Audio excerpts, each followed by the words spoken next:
80তম স্বাধীনতা দিবস উপলক্ষে একদিকে হর ঘর তিরঙ্গা কর্মসূচি চলছে, ঠিক অন্যদিকে র্যালির আয়োজন করা হয়েছে। সুরমা বিধানসভা কেন্দ্রেও চলেছে র্যালি। বিধানসভা কেন্দ্রের বিভিন্ন এলাকায় মন্ডল কমিটির উদ্যোগে 80তম স্বাধীনতা দিবস উপলক্ষে তিরঙ্গা র্যালি সংগঠিত হয়, যেখানে পতাকা নিয়ে পা মেলায় হাজারো মানুষ।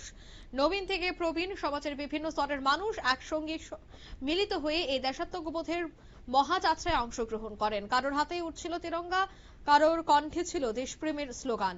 দীর্ঘ পথ জুড়ে মানুষের স্বতঃস্ফূর্ত অংশগ্রহণ যেন এক মুহূর্তের জন্য বয়স, পরিচয় কিংবা ভেদাভেদ সবকিছুই মিলেমিশে একাকার হয়ে যায়। সবার পরিচয় তখন একটাই, আমরা ভারতীয়।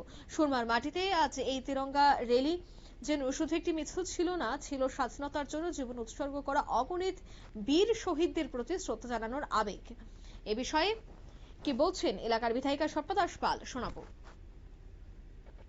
আমাদের বিভিন্ন বিদ্যালয় এবং প্রশাসনের বিভিন্ন দপ্তর সহ আপামর জনগণ, বিভিন্ন পঞ্চায়েত, আমাদের যে দুর্গাচক ব্লকের অধীনে যে আমাদের সুরমা বিধানসভা যে পঞ্চায়েতগুলো রয়েছে, সেই পঞ্চায়েতে প্রধান সহ সকল জনপ্রতিনিধিগণ এবং সরকারি যারা কর্মচারীগণ রয়েছে এবং বিদ্যালয়ের শিক্ষক শিক্ষিকারা সহ ছাত্রছাত্রী সহ আমরা সবাই আজকে আমাদের 80তম 15ই আগস্ট তার জন্য আজকে আমরা সেই উপলক্ষে আজকে আমরা তিরঙ্গা র্যালি আমরা করলাম।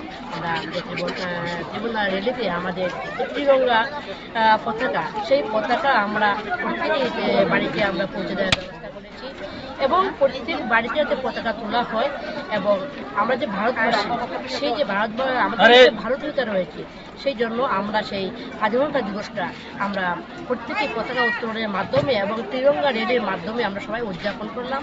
এবং আমাদের সাথে আপনারা শুনলেন, ঠিক এইভাবে তিরঙ্গা র্যালিটির তারা আয়োজন করেছে। সুবিশাল র্যালিতে উপস্থিত ছিলেন বিধায়িকা থেকে শুরু করে জেলা পরিষদের সহ সভাপতি, দুর্গাচুমনি পঞ্চায়েত সমিতির চেয়ারপারসন সহ অন্যান্যরা। নিয়ে নিচ্ছি ছোট্ট একটি বিজ্ঞাপন বিরতি, সঙ্গে থাকুন।